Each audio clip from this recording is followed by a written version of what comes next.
Welcome everybody to episode 2 of CAW Dominion. The opening match is Craig Galloway taking on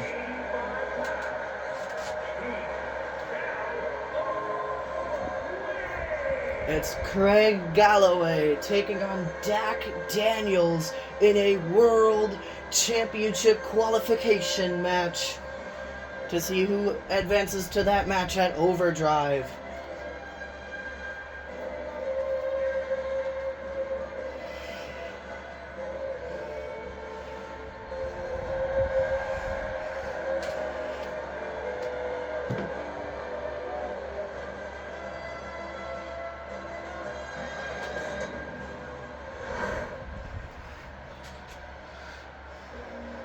And here comes Dak Daniels.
There's Craig Galloway.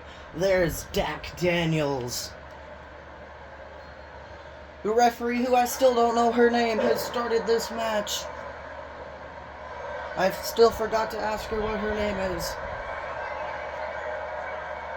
But these are two powerhouse of men, Craig Galloway and Dak Daniels. So these are two big men slapping meat, I suppose. But they're in a collar and elbow tie-up right now.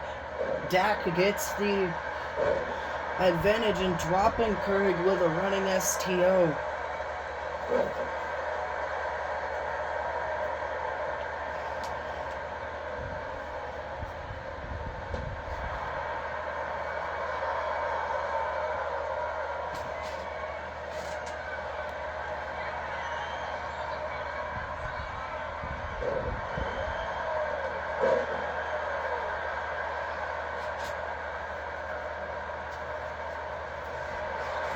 Craig kicking Dak in the face, even though I don't think that does much damage to Dak, as he's wearing that Jason Voorhees mask. Because during Dak Daniels'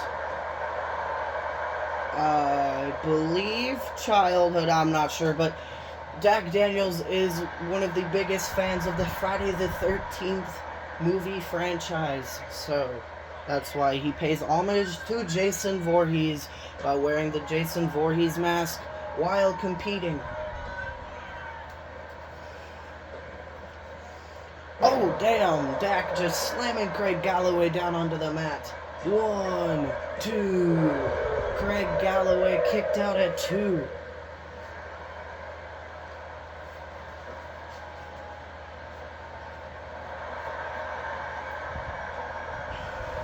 Dak Daniels calling Craig up to his feet. Oh no! The choke slam! Cover on Craig Galloway. 1, 2. Galloway able to kick out at 2. And the headlock driver.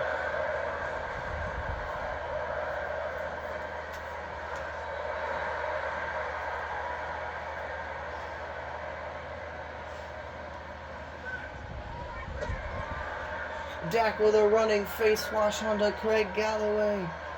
Picking Craig back up.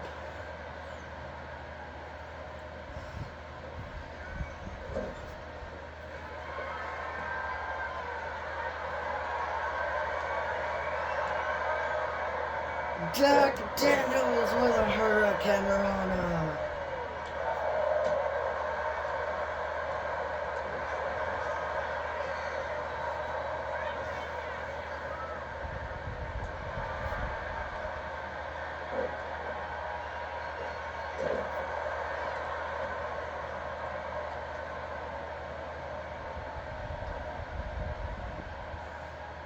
Dak slamming Craig onto the mat.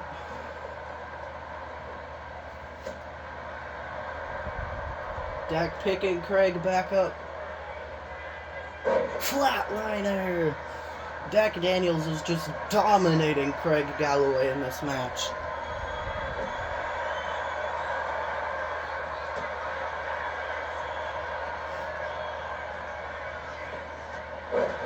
Elbow to the face of Craig Galloway there by Dak Daniels.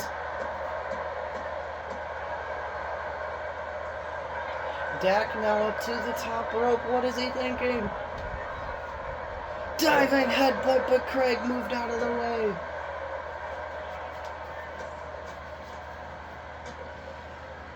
I don't think the man the size of Dak Daniels should be doing high-risk moves like that. Oh, Craig Galloway. Tilt-a-whirl power slam. Craig Galloway's fired up cover on Dak Daniels. 1, 2. He kicks out at 1.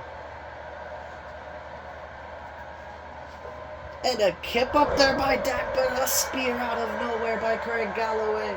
1, 2. Dak able to kick out again.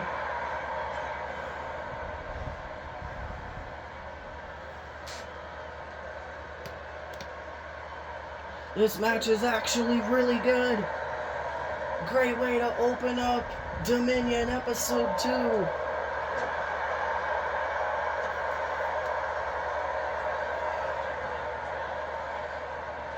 Northern Lights bomb.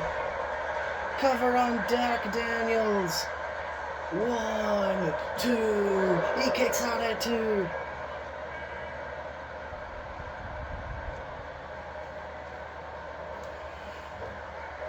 Went for the spear, but Dak got his knee up.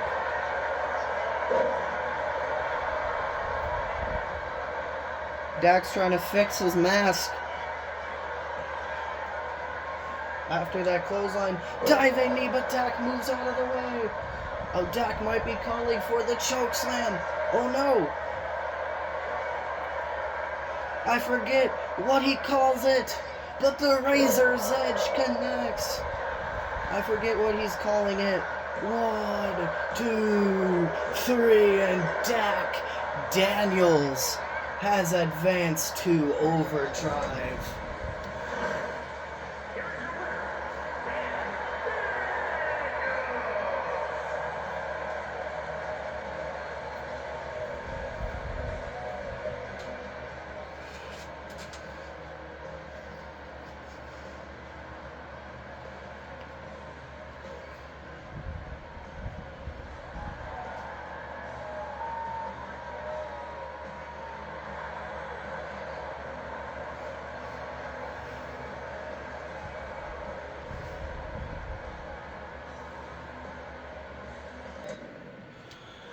Alright, this is another World Championship qualification match as Bailey Hugh takes on Emily Torres. Emily Torres defeated Olivia Jane in the showcase matchup last week here on Dominion and has earned this opportunity, whereas Olivia Jane will compete next week in another championship qualification match. But here comes Bailey Hugh making her CAW debut. Granted, a lot of superstars here on CAW are making their debut within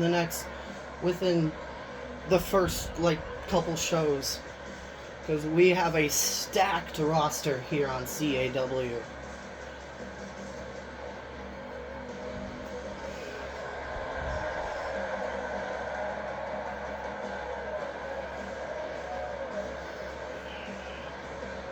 Bailey Hugh is one of the strongest women we have here in CAW. So she's probably gonna toss Emily around like a rag doll. And here comes the aforementioned Emily Torres.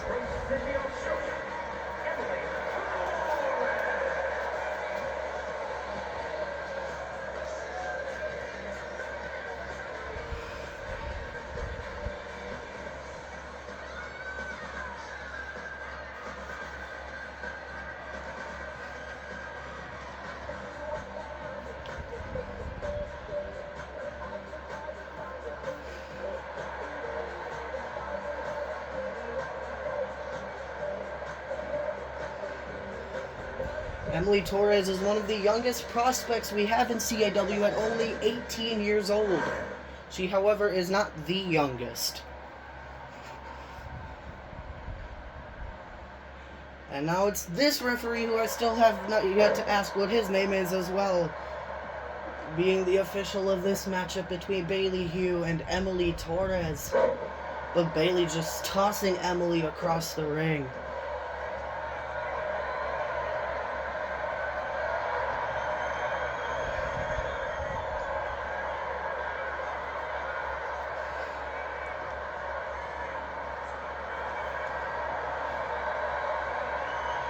One of these two ladies will go on to Overdrive and compete in the World Championship match.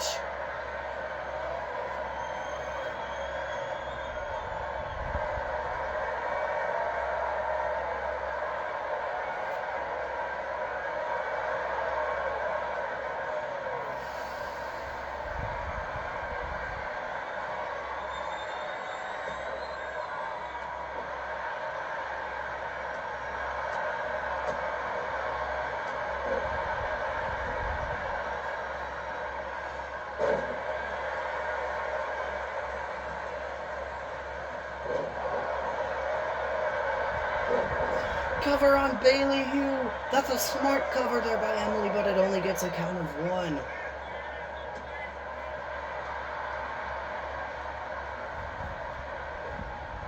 Drop down, leapfrog, pop-up power slam, backbreaker. Emily calling Bailey up to her feet. What is she thinking? Double foot stomp, or I should say, the double foot curb stomp, because that's what that was. It was a curb stomp with both feet, double the impact. Springboard blockbuster. And a normal curb stomp, no, turned into an RKO by Bailey.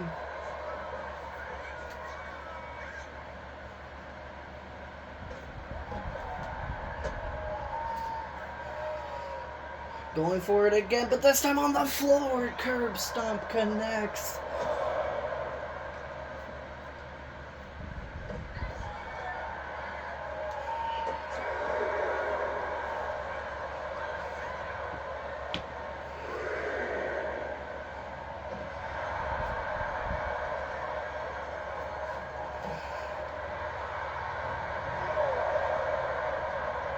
Bailey picking Emily up.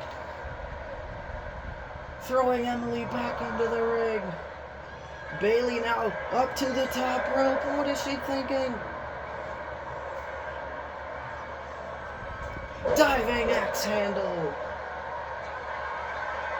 Bailey deadlift, running power slam, cover on Emily Torres. 1, 2. She kicks out at 2.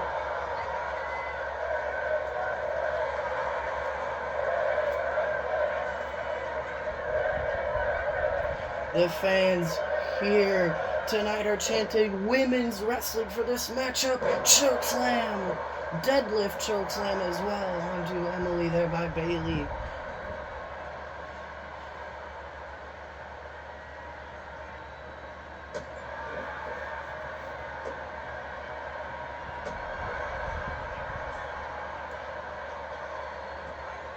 Full snatcher there by Emily. But she can't capitalize. Bailey's taking too much damage to Emily. Or I should say she's taken too much damage from Bailey here in this matchup. Went for a diving Hurricane Rana, I think, but she jumped a tad too far to her right. Our left on our screen, at least. Oh, big uppercut there by Emily to the back of the head of Bailey. Emily trying for a top rope maneuver this time again, but this time it actually connects. Diving senton from the middle rope. 1, and Bailey heel kicks out at 1.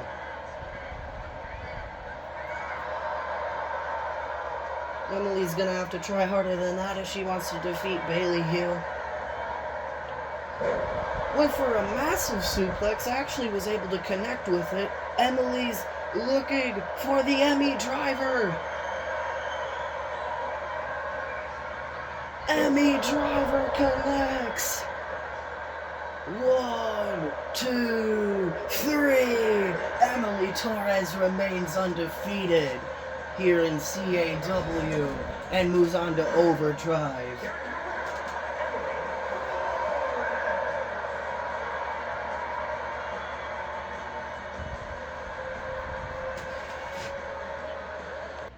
Bruh, really? The game crashed. Oh, right after that little game crash, we're back on track. Multiversal Infinite Championship qualification action now as El Nathano takes on Margaret Jones.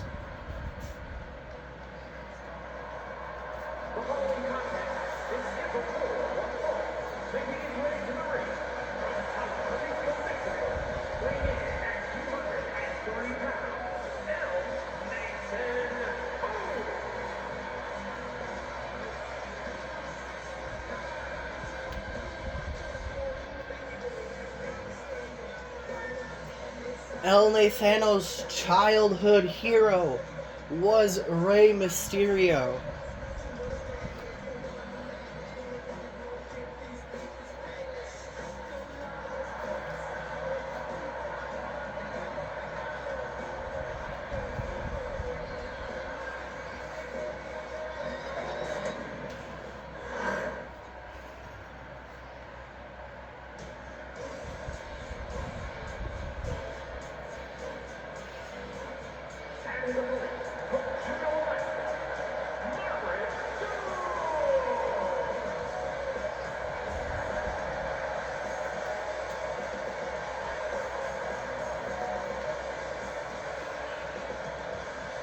Margaret Jones is a former MMA fighter turned professional wrestler.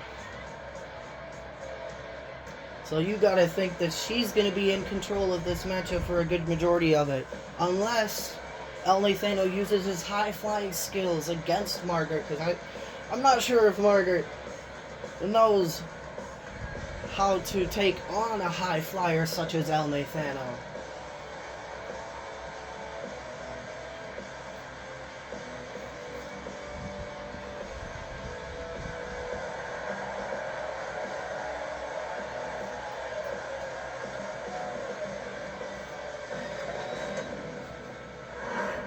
There's El Nathano. There's Margaret Jones.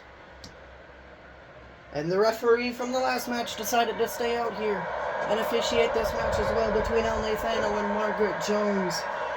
Ankle lock already locked in, but it's a rope break.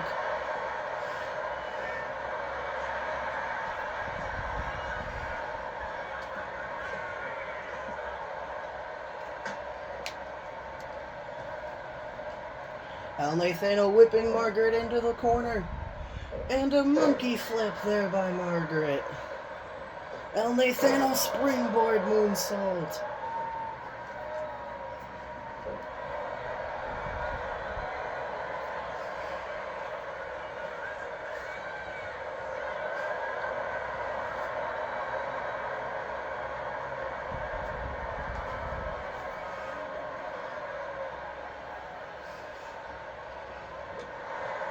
Margaret slapping El Nathano in the face.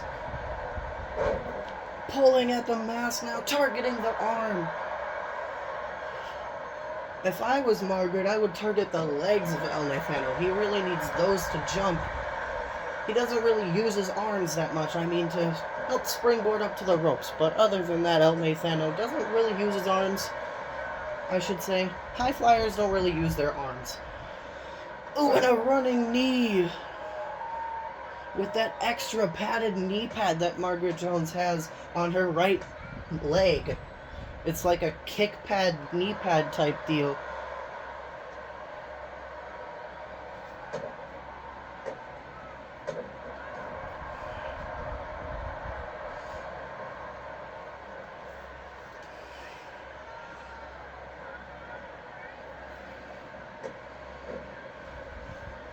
Margaret Jones just choking El Nathano, using the ropes to her advantage.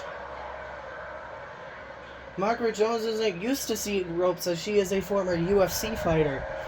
She's used to wrestling in an octagon cage, or I should say she's used to fighting in an octagon style cage. Diving axe handle to the back of El Nathano and a cover on him. 1, 2, El Nathano kicks out at 1.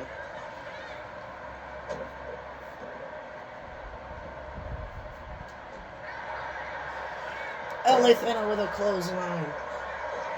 And a springboard moonsault. Double foot stomp. Margaret moved out of the way. Went for a takedown, but El Nathano counters. El Nathano whipping Margaret over the top rope.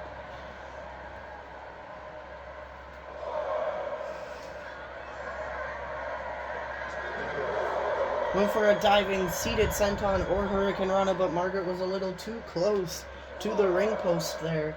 And El Nathano landing tailbone first on the floor. That had to have hurt. And Margaret now with a massive power bomb onto El Nathano.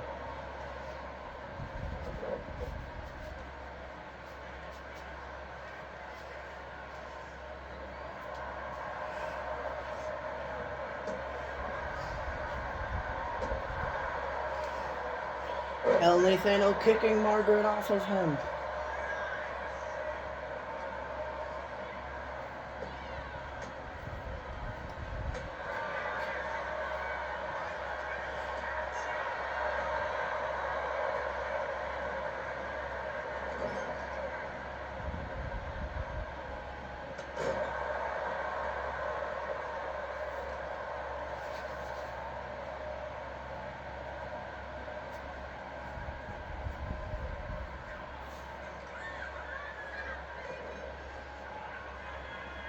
Margaret Jones with that slam onto El Nathano. Oh, she might be looking for either the Kirifuda or the Coquina clutch. Which one is it going to be? Looks like it's the Kirifuda clutch, because that was the Kirifuda driver right there. Kirifuda clutch is locked in it. El Nathano able to escape momentarily, saving the matchup and the Multiversal Infinite Championship match at Overdrive.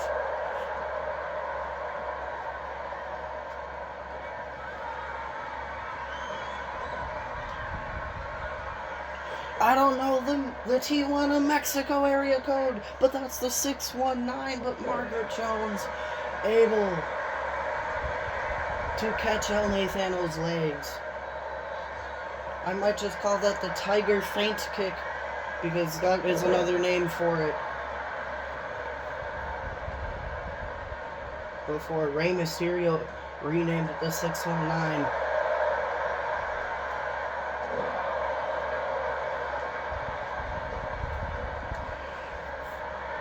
Springboard frog splash cover on Margaret Jones.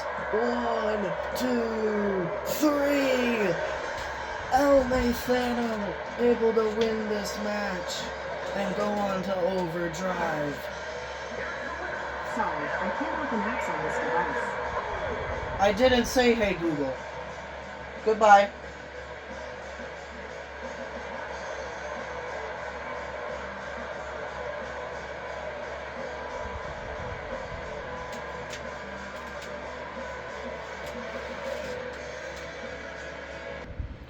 Alright, it is more multiversal infinite championship qualification action. Lila Spades taking on Lisa Montana. And here comes Lila Spades making her way to the ring.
And here comes Lisa Montana.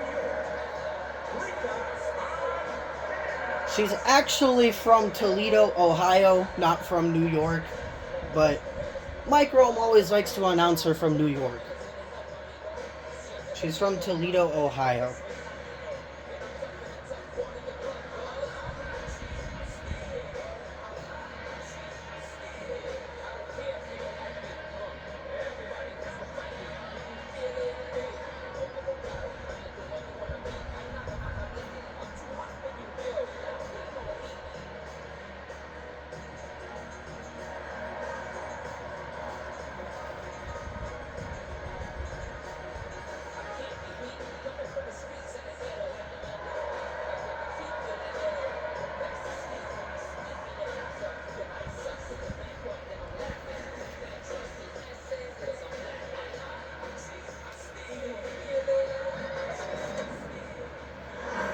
There's Lila Spades.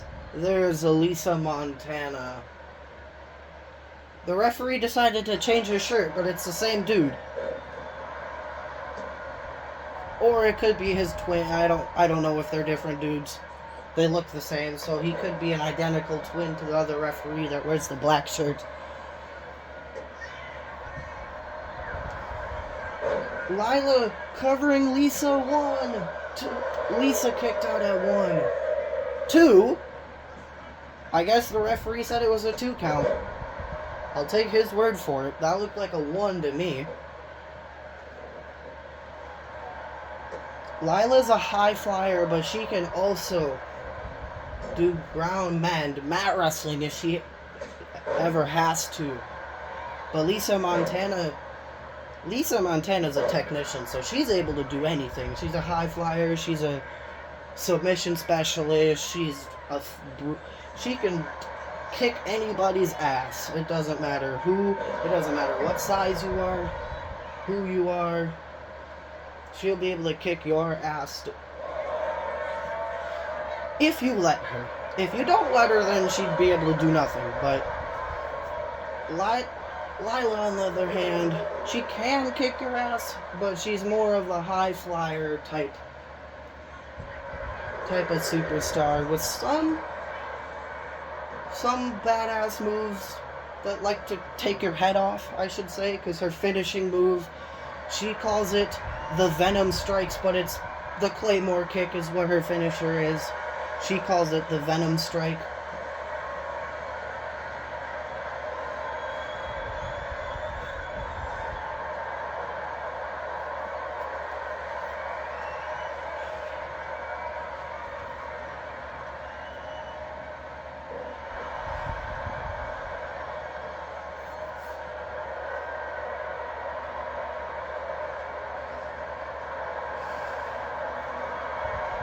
Like right now, Lila's actually holding her own against Lisa in this collar and elbow tie-up situation because Lila's in control of it with the nasty looking hammerlock. I always confuse that with a Kimura lock, but that's a hammer lock. And Lila actually won the exchange. But Lisa right back in control, dropping Lila with a reverse DDT.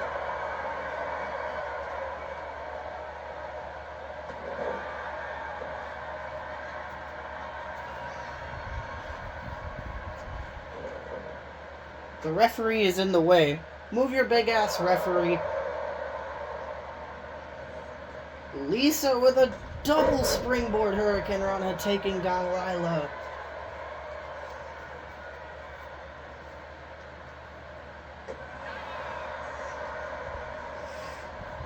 Lila whipping Lisa into the ropes. Hurricane Rana! A pop-up Hurricane Rana! One of the coolest moves in Lila's moveset slash arsenal, whatever word you want to call it. Cover on Lisa 1. Lisa kicks out at 1.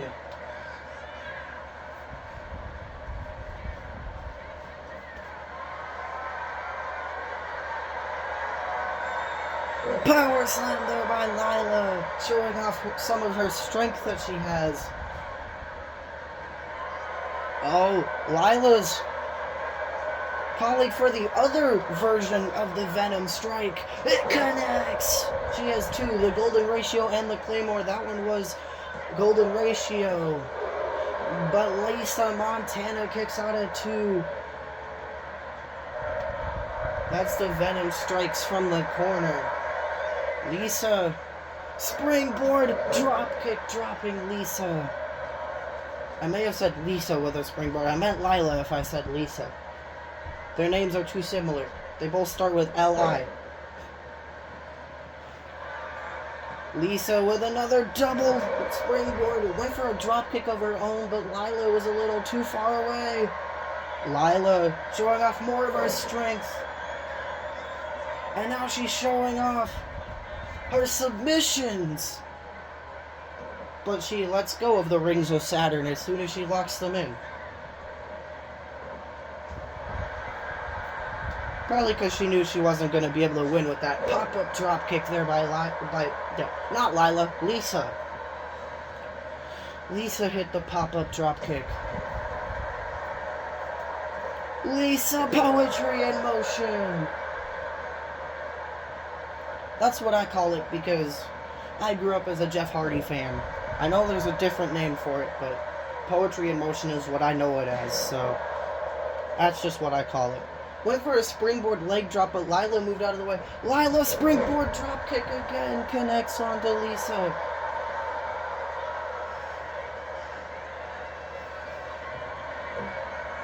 Lila up to the top rope. Corkscrew arm drag there by Lila. Picking Lisa back up.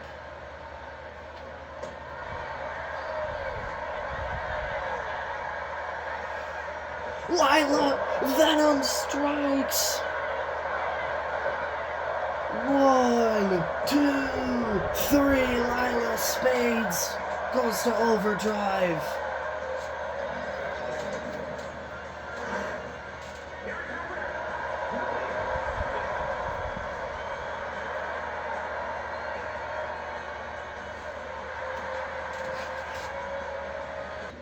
Alright, the next match is a 24/7 championship qualification match as the oldest superstar we have on the roster, Zero Otunga, who is 41 years old, is taking on Patricia, who just turned 21 on the 3rd of this month. So, she's still very, very young. These two have a 20-year age gap between them. Zero Otunga was 20 years old. Well, he was technically 19 because his birthday's in December. But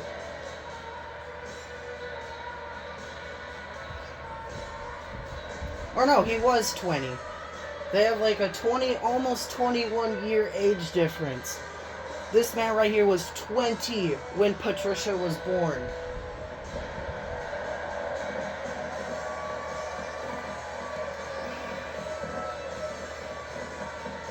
So Zero Otunga has seen the rise and fall. Well, not the rise of WCW, but he sure has seen, actually, probably both. The rise and fall of WCW and the rise and fall of the WWE, even though WWE is technically still around.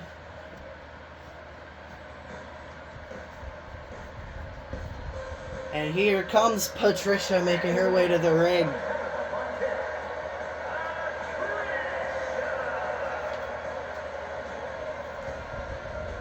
Patricia's one of the younger talent we have on the roster. But like I said with Emily, Emily's 18. She's not even the youngest superstar we have on the roster. Not even close to being the youngest.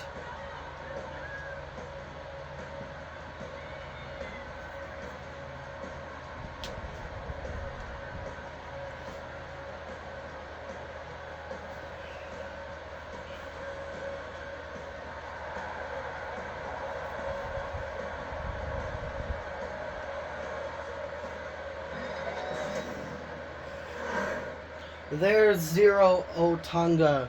There's Patricia.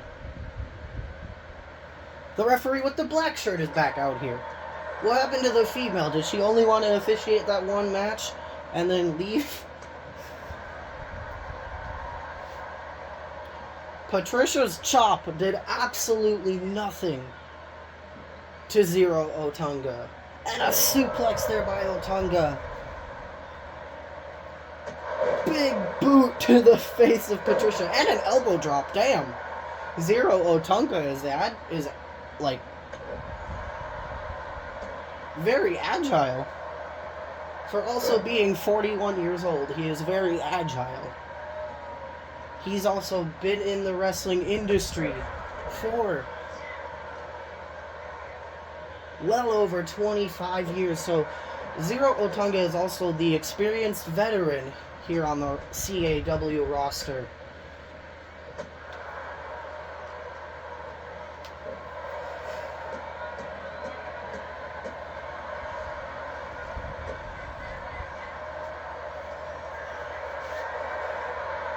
But with that being said, because he is 41, I don't know how much longer Zero Otunga can go, especially for him being 7 feet tall.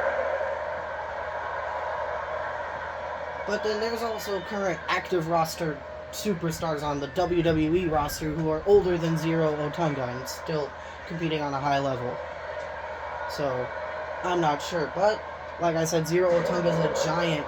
He is 7 feet tall. 311 pounds. I'm not sure how much how much more his body can take before it starts wearing down on him. But as of right now, Zero Otunga is completely fine.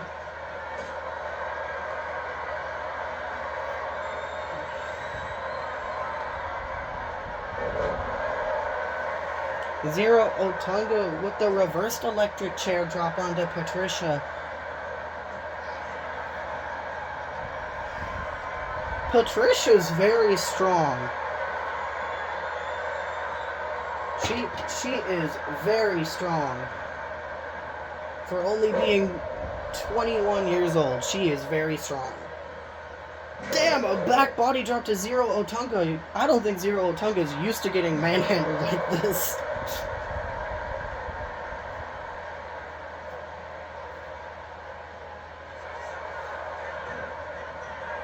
Cover on Zero Otunga 1. And he kicks out at 1. Yeah, Patricia, you're going to have to do more than that to defeat a 27-year veteran in the industry.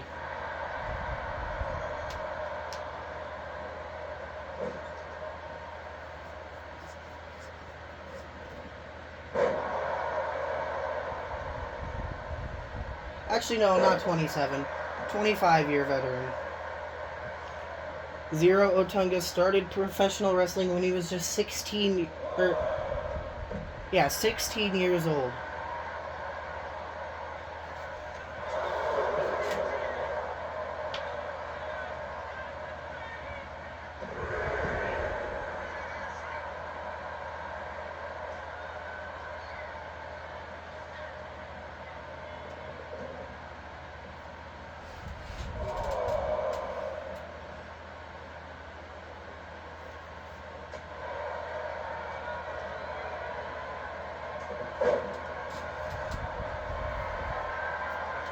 Zero Otunga looking to drop Patricia with the jackknife power bomb. 1, 2, 3. Zero Otunga just absolutely destroyed Patricia in this match. I mean, understandable. So Zero Otunga goes on to Overdrive to compete for the 24/7 championship. I'm not sure if he's ever going to be able to be stopped if he wins that championship.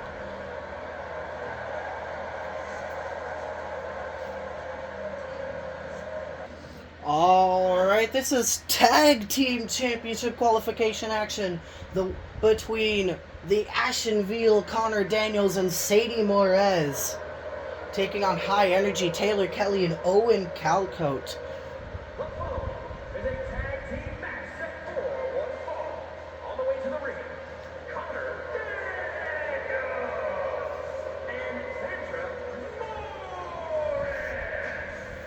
The winners of this match join the Nichols Bros and the Vikings at Overdrive for the World Tag Team Championship match. And we will decide who's the final member of that final team in that match next week here on Dominion.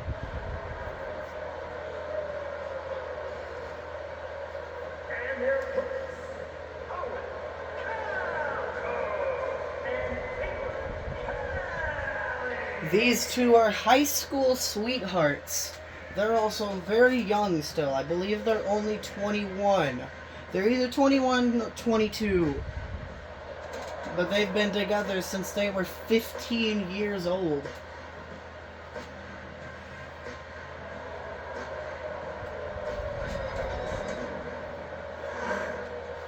And it looks like it's Sadie Morez and Taylor Kelly starting it off. And the female referee's back out here.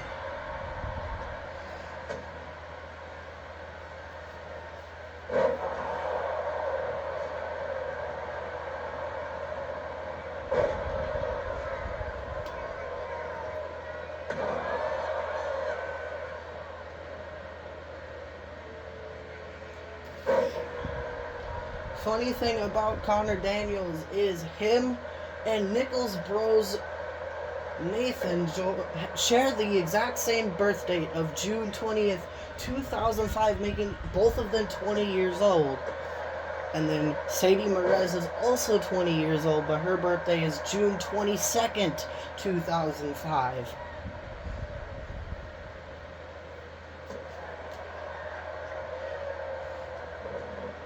So you gotta think, growing up, and they're all also from Minneapolis, Minnesota. So you gotta think that growing up, Nathan, Connor, and Sadie were all friends, possibly.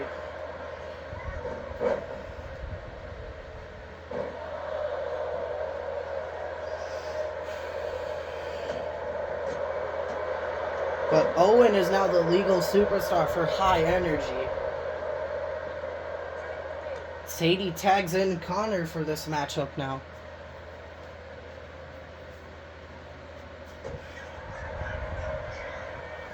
Owen with the Meteora.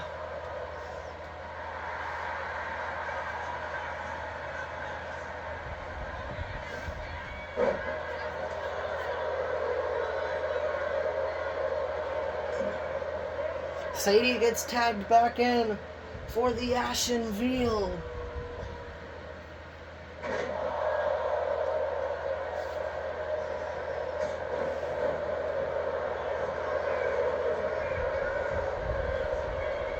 One, two. Owen Calcote kicks out at 2.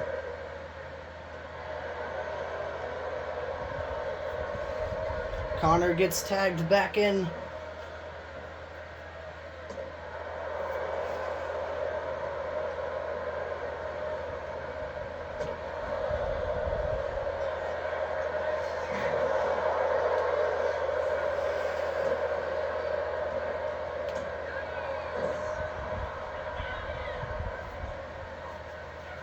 Super kick there by Owen.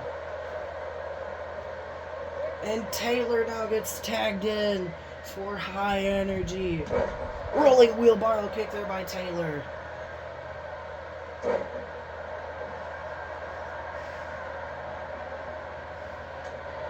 Kip up there by Connor. And a Northern Lights suplex. That's what that one was called. Sadie now gets tagged in for the Ashen Veal.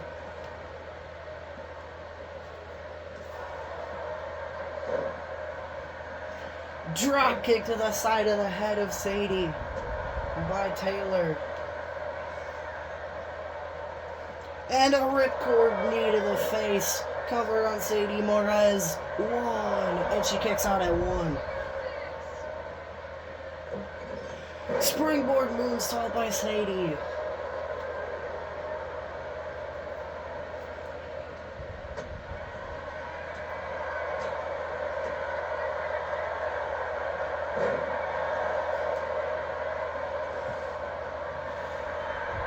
Taylor calling Sadie up to her feet. Springboard drop kick. Connor gets tagged in for the Ashen Veal. Taylor was still targeting Sadie though, and Connor takes advantage with a knee to the back. Slingshot swanton. Connor sort of landing on Taylor's head. Oh no! The American Destroyer.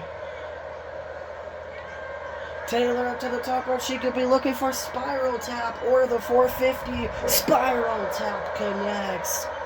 Cover on Connor Daniels, and Sadie up in the ring to break it up, saving the match for her tag team partner.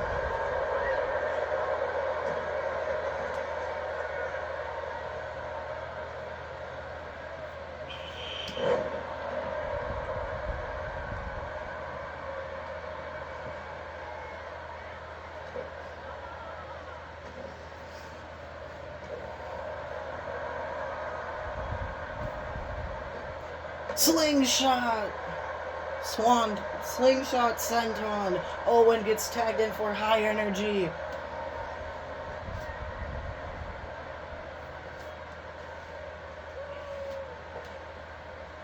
Went for an Enziguri or Shining Wizard, but Connor moves out of the way.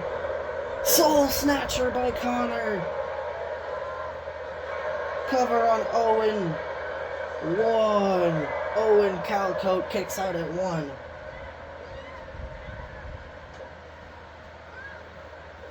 Went for a German, but Connor counters. Connor with a face buster to the a code breaker, I should say, and Sadie gets tagged in now for the Ashen Veal.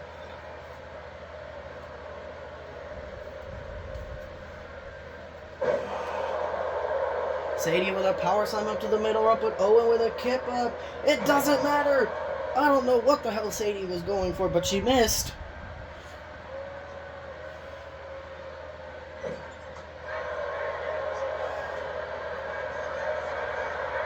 Backstabber! I forget what... Oh yeah, the Morez Code is what that one is called. I think she calls that the Morez Code. I honestly forget what she calls her moves. Springboard Hurricane Rana there by Owen.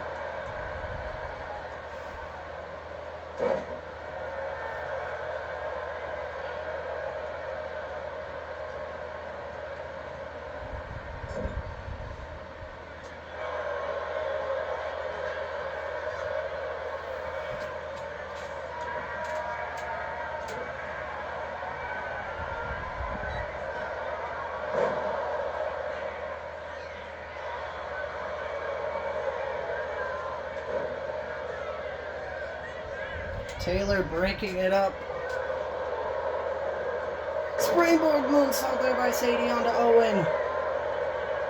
1, 2. He kicks out at 2. Picking Owen back up. And a Michinoku driver. Connor gets tagged in for the Ashen Veal.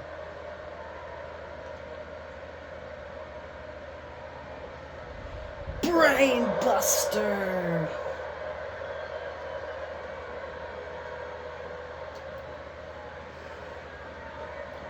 Shining Wizard, but Owen moves out of the way. Owen able to counter it. Targeting the knee of Connor now. That's smart. One of Connor's finishing moves is a running knee. Cover on Connor. 1, 2. He kicks out at 2. I'm not sure how that was a 2 count, but whatever.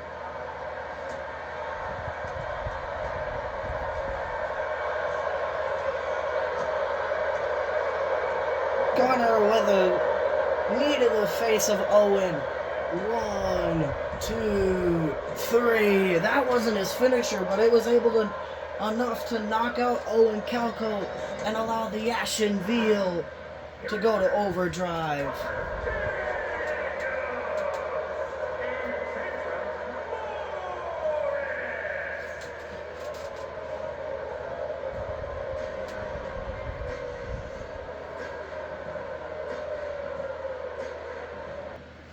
Alright, it is more World Championship qualification action as Harry Kimball takes on Violet Tyson. And here comes Harry Kimball making his way to the ring.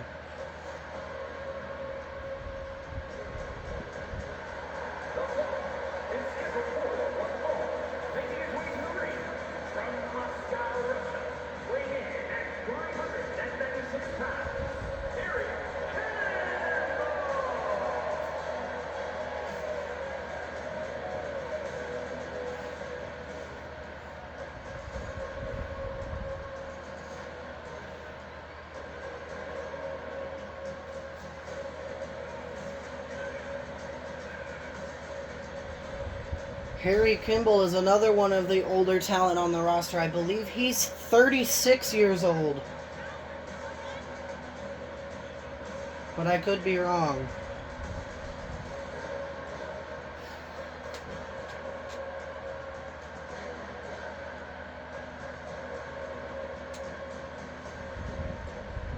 And I've been talking about the youngest superstar in CAW for the entire night. You'll be able to see them at Overdrive because they qualified to Overdrive last week on Dominion.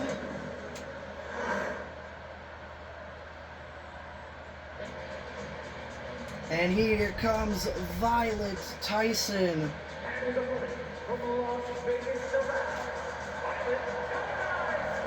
She's only 22, I think. She's either 22 or 23.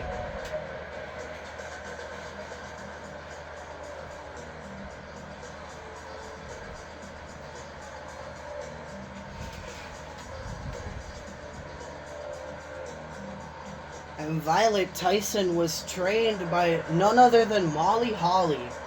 So Violet Tyson is actually close with Molly Holly. There's Harry Kimball. There's Violet Tyson. And now this referee's back out here.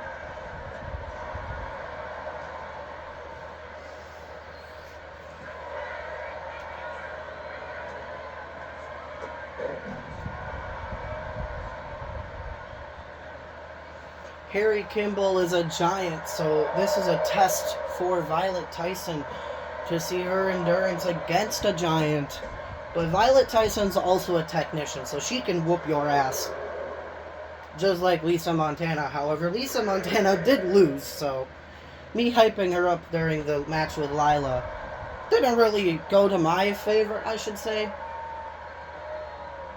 Or go in Lisa Montana's favor at all, because she got her ass kicked instead of her kicking Lila's ass.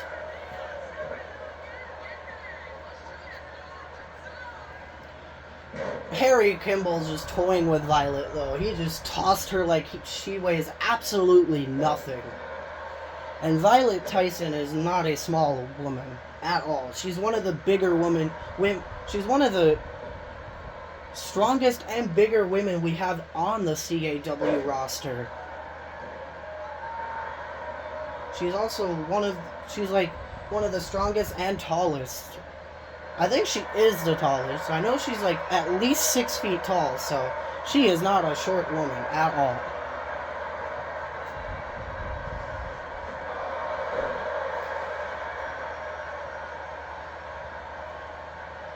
Harry Kimball with the running neck snap. All of his weight went onto the shoulders of Violet for a split second. All 396 pounds, almost 400 pounds of Harry Kimball went onto the shoulders of Violet. I'm surprised she just didn't collapse right then and there.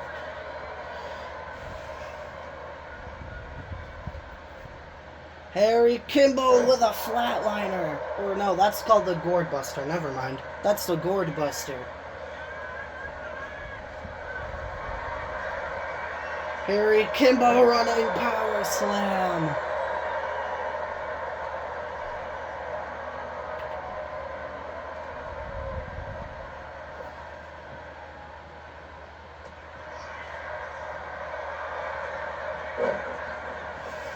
Cover on Harry Kimball. This is a smart way to cover a giant, but he kicks out at 1.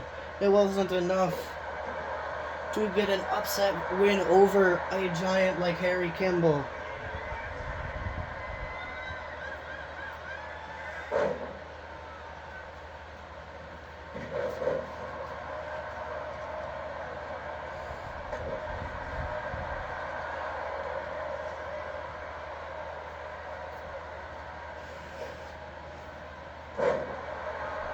Running neck snap there by Violet.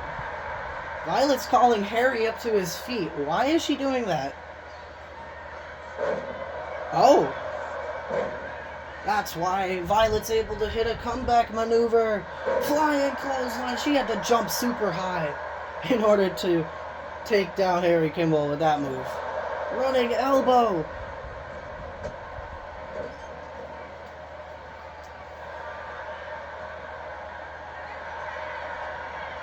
Cover on Harry Kimball. 1, 2.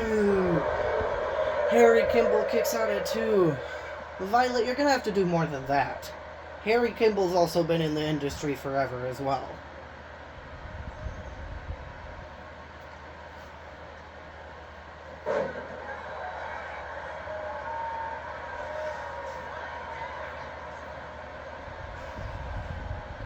Harry Kimball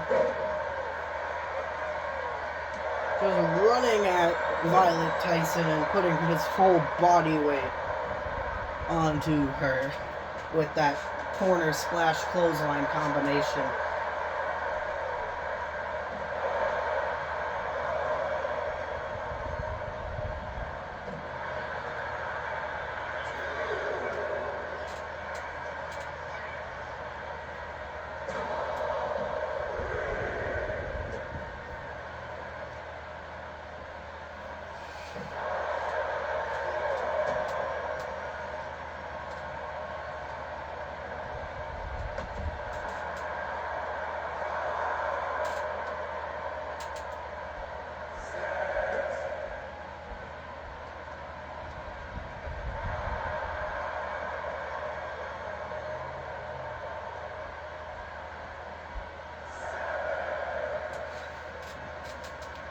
Harry throwing Violet into the ring at a count of 7. He gets back in at a count of 8, even though his foot was already in the ring. The ref should have stopped counting right then and there. Harry, though, with a knee to the side of the head of Violet. Uh-oh, Harry Kimball's looking for the double-handed choke bomb. It connects. Cover on Violet Tyson. 1, 2, 3. Harry Kimball is victorious.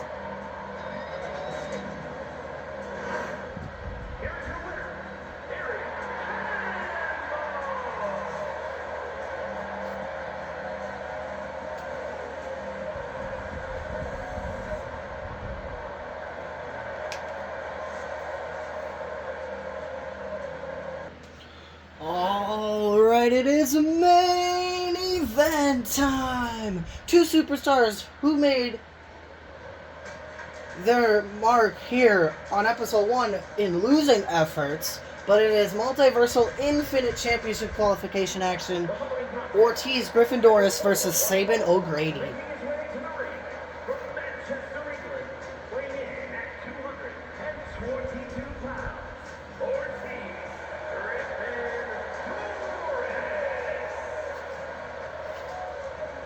Ortiz Gryffindoris lost his World Championship qualification match in the main event of last week against Antoine Rogers.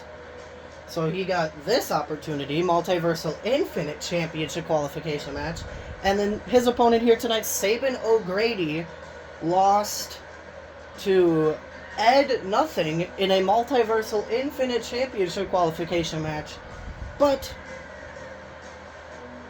Sabin O'Grady was able to talk to CAW management to get a second chance here tonight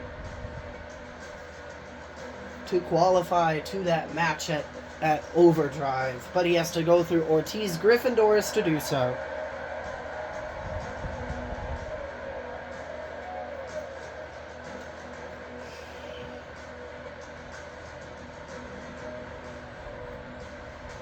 Which one of these two will get their first W here in CAW? And who will be the first superstar to ever lose 2 matches? Here comes Sabin O'Grady.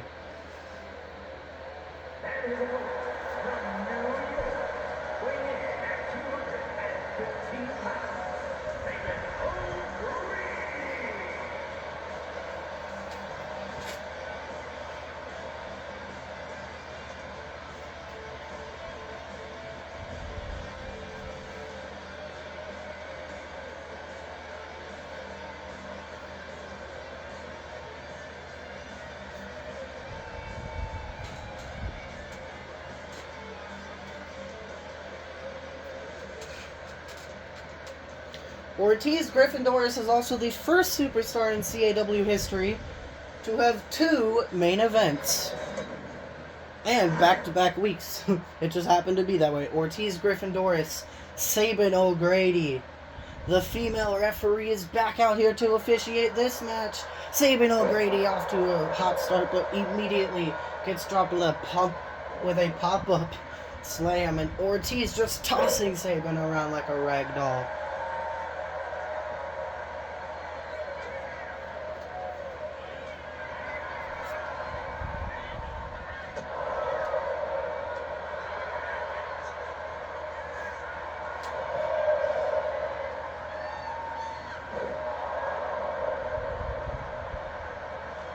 Ortiz slamming Sabin's arm into the mat. Picking Sabin back up. And a deadlift running power slam there by Ortiz. I want to say Ortiz actually dominated the early goings of his match against Antoine Rogers last week as well, but wound up falling to Antoine Rogers.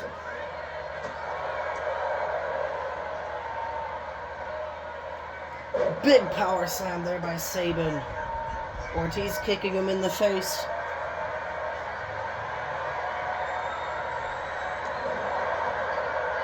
Cover on Sabin O'Grady. 1. Sabin O'Grady kicked out at 1.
Ortiz with a running knee to the face of Sabin.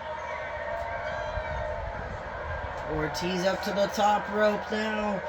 Diving elbow across the throat of Sabin. I don't think that he was supposed to go across the throat. 1, 2. Sabin able to kick out at 2.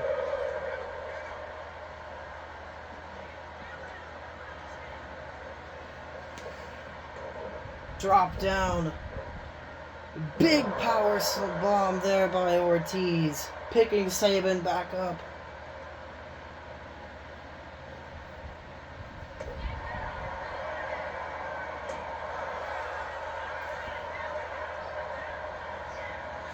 Ortiz just tossing Saban across the ring. Up to the middle rope goes Ortiz, calling for Saban to get up to his feet. Diving! I don't know what the hell that was. But Saban O'Grady with a double axe handle. Saban O'Grady.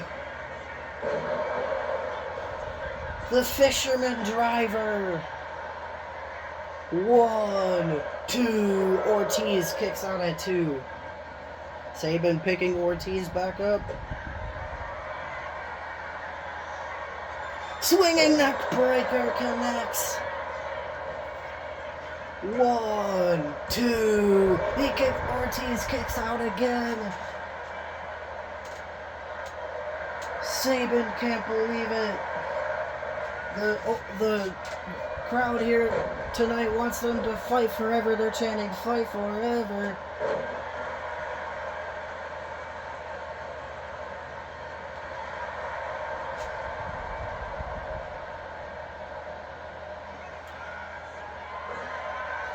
Fall from grace connects. 1, 2, 3. Ortiz Griffin Doris advances to the Multiversal Infinite Championship match.